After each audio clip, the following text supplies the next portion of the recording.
Hello everyone, welcome back to today's story. In this video, we follow the emotional journey of Alex and Tuna. After a heartbreaking misunderstanding, where Tuna believed Alex had chosen another woman, she walked away in silence, carrying both her child and her pain. But Alex refuses to let her slip away. Determined to explain the truth, he arrives at her door with a bouquet, a necklace, and a ring, ready to pour out his heart. Will Tuna be able to put aside her fears and accept his proposal, or will doubt and insecurity hold her back? Stay with us until the end to see how their story unfolds. And don't forget to subscribe and help us reach 1,000 subscribers. Your support means so much. In the warehouse, the heavy fragrance of custard apples hangs in the air, thick and sweet, clinging to every corner. Alex stands with Adam, guiding him through the latest harvest. His gestures are calm, his explanations steady, but deep inside, his heart is restless. Each plump fruit laid out in neat rows represents not only the success of the farm, but also his unspoken feelings, the ones he can no longer ignore. Adam runs his fingers along the crates, impressed by the uniform shape and color. "These are excellent," he remarks, though his voice is tinged with the curiosity of a man who wants to see more. "Show me the orchard itself. I'd like to see where all this comes from." Alex forces a smile, nodding politely, though his mind is far away. He knows the visit will delay him, push back the moment he has been waiting for all day.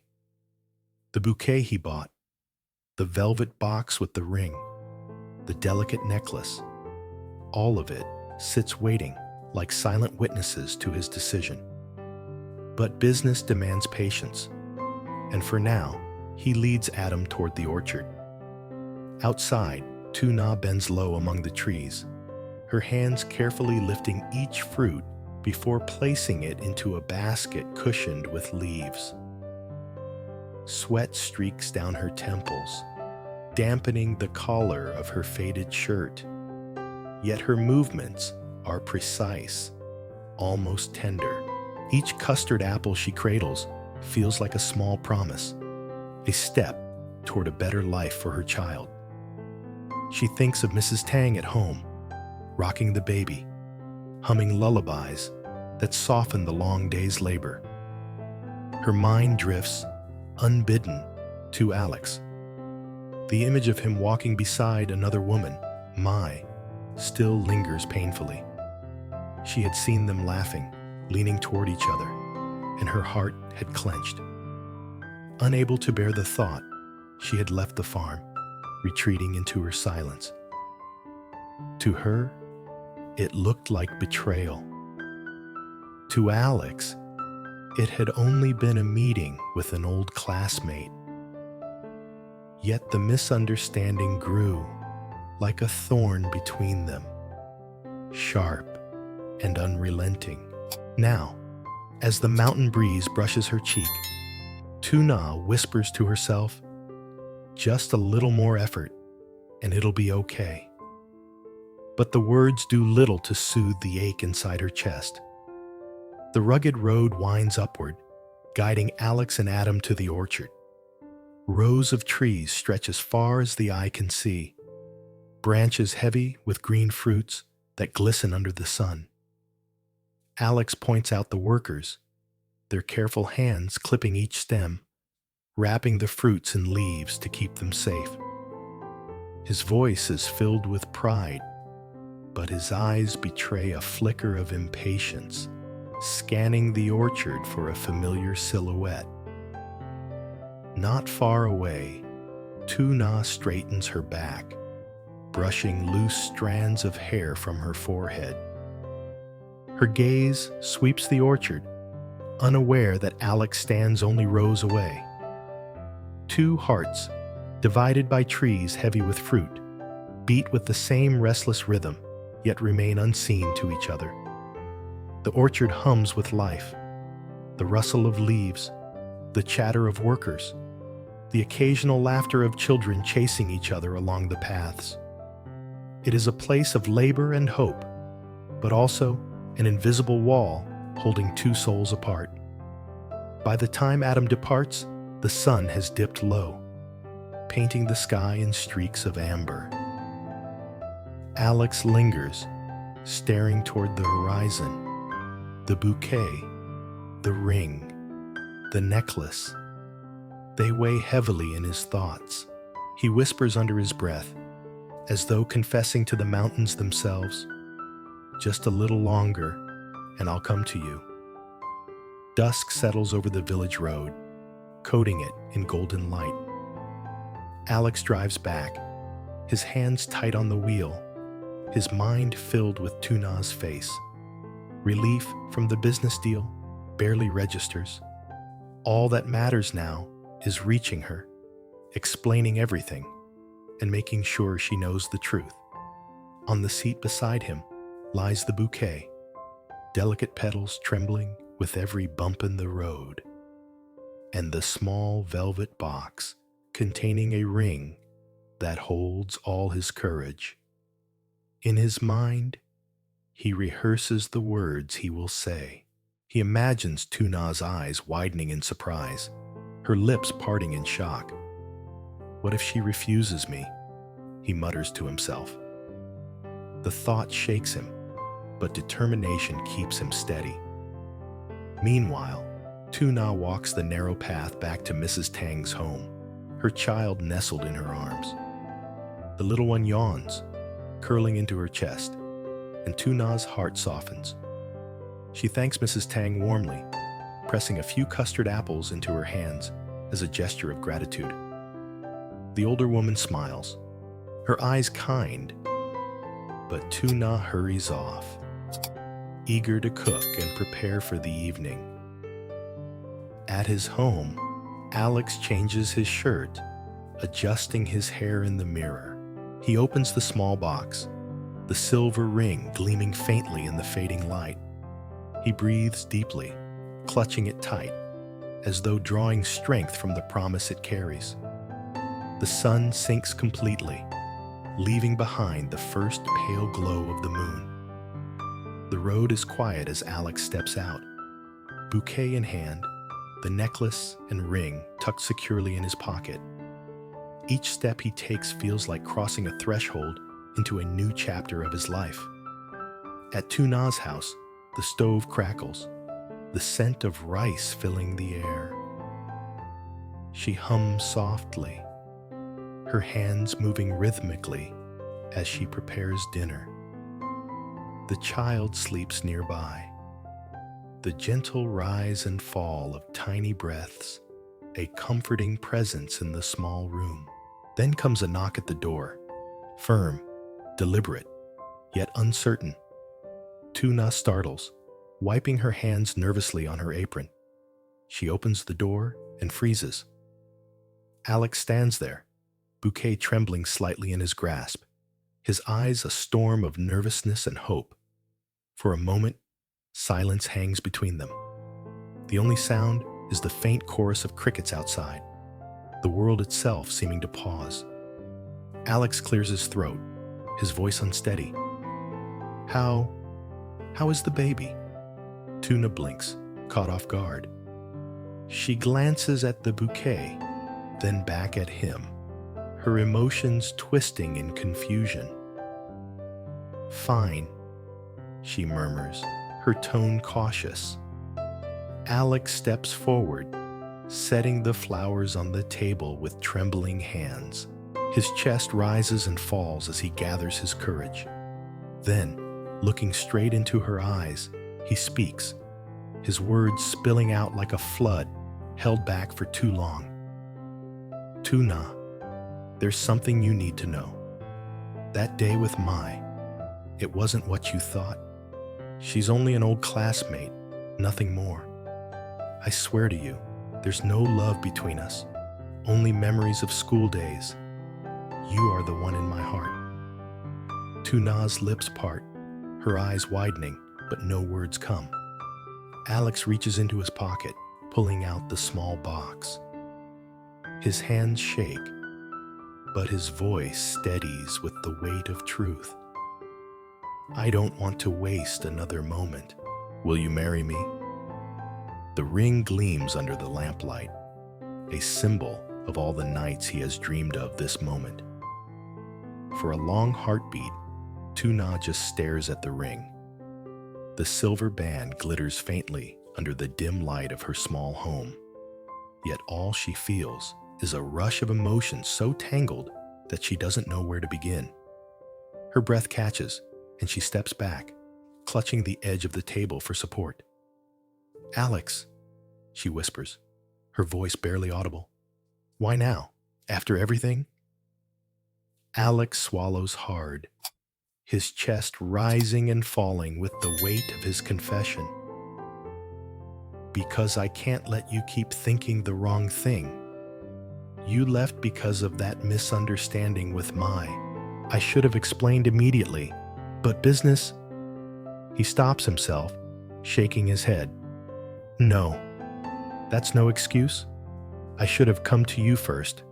I should have made sure you knew the truth before anything else. His words spill with urgency, carrying the raw honesty he's kept hidden. Tuna's eyes brim with tears, the memory of that day cutting deep. She remembers walking away, her heart in pieces, convinced Alex had chosen someone else. I saw you with her laughing. Do you know how that felt? All this time, I told myself I shouldn't have expected anything from you, but I couldn't help it. Her voice trembles, breaking on the last word. She looks down at her hands, rough from labor, marked by sacrifice. You don't understand, Alex. You come from a different world. I have nothing to give you. Only a child who isn't yours and a life that's far too heavy. Alex takes a step closer, his hand hovering as though afraid to startle her. That child may not be mine by blood, but she's part of you. And if she's part of you, she's part of me too. I don't care about the weight, Tuna. I only care about being with you. His voice softens, steady and warm. I don't need wealth. I don't need anything grand. What I want is to build a life with you, side by side, to carry your burdens with you, not watch you carry them alone. Tuna shakes her head, struggling to hold back sobs. She touches the necklace he gave her earlier, the delicate pendant resting against her chest. The cool metal reminds her of his sincerity, of the way he placed it around her neck with such trembling care. But fear gnaws at her.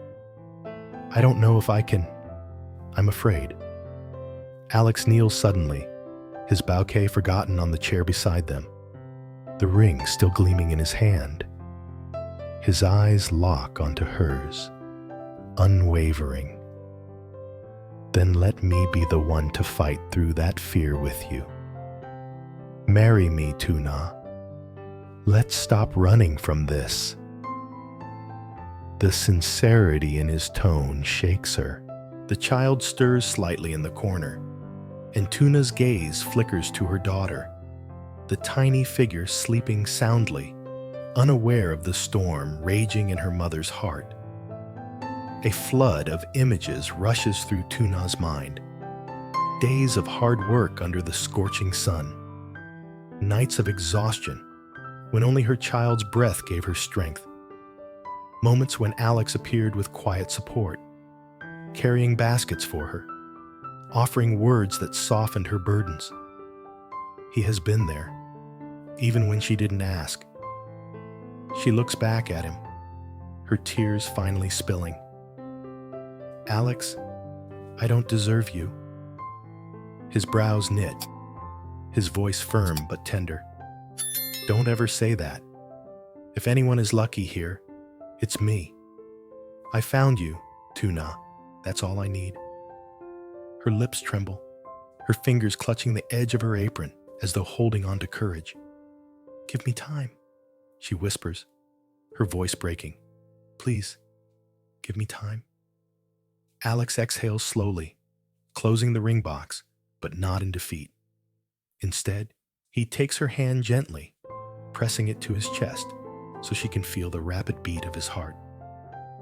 Then I'll wait, as long as it takes. Just know this, I'm not going anywhere. Tuna's shoulders shake, torn between fear and hope. She lowers herself onto the chair, her hand still in his. For the first time in so long, she feels the warmth of someone ready to share the weight she's carried alone.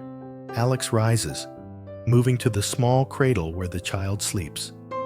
He kneels again, brushing a strand of hair from the little one's forehead. Sleep well, little one, he murmurs softly, his voice like a lullaby. Your mother's stronger than she thinks, and I'll be here for both of you. The sight pierces Tuna's heart. The man who once seemed so distant, so unreachable, is here in her tiny home, whispering promises to her child as though it were his own. Her tears fall freely now, no longer from pain, but from a fragile hope she hadn't allowed herself to feel. She leans against the wall, watching Alex's every move. The moonlight, filtering through the window, casts a glow on his face, highlighting the sincerity etched into every line. He turns back to her, his eyes gentle yet determined. I'll wait, Tuna. No matter how long it takes, I'll wait. Silence settles between them, but it's no longer heavy with misunderstanding. Instead, it carries a quiet promise, a fragile bridge stretching across the gap that had once divided them. Outside, the village is hushed, crickets singing their nightly chorus. The stars shimmer faintly, as if bearing witness to this turning point in their lives. Tuna wipes her eyes with the back of her hand, a small, almost shy smile tugging at her lips. You really mean it, don't you? Alex chuckles softly, though his voice cracks with emotion. Have you ever known me to joke about something like this? She shakes her head, laughing weakly through her tears. It's the first genuine laugh she's had in days, and it eases the weight in her chest. Alex takes her hand once more, squeezing it gently. Then that's enough for now. We don't need all the answers tonight. Just let me be here with you. That's all I ask. Tuna nods, her heart still tangled, but slowly beginning to untie. The child shifts in her sleep, and Alex instinctively rocks the cradle, his movements gentle and careful. The scene is so ordinary, yet to Tuna, it feels extraordinary. A glimpse of a life she never thought possible. Hours slip by in quiet conversation. Alex tells her stories of his childhood, of silly mistakes he made in school, even of the truth of how they were nothing more than classmates who once shared notes and laughter, but nothing beyond that. Each word erases the shadows of doubt, replacing them with clarity. Tuna listens, her heart softening with every passing moment. She still fears the future, still questions if she's worthy of his love. But for the first time, she allows herself to imagine what it might be like. To walk beside him without fear. To let herself be loved fully. The night deepens, the oil lamp flickering low. Alex finally rises to leave, reluctant, but knowing Tuna needs rest. At the doorway, he pauses, turning back to her. His voice is steady, resolute. Remember what I said. I'll wait, no matter how long. And one day, I hope when I ask you again, your answer will be yes. Tuna nods, her eyes glistening in the moonlight. She doesn't reply with words, only presses her hand to the necklace he gave her, as if holding onto the promise it carries. Alex steps into the night, the cool air wrapping around him, but his heart feels lighter. The road ahead is uncertain, but the seed of hope has been planted. And for him, that is enough. Inside, Tuna closes the door softly, leaning against it with a sigh. She glances at the sleeping child, then down at the necklace. For the first time in years, she allows herself to dream, not of survival alone, but of love, of a family, of a future she thought impossible.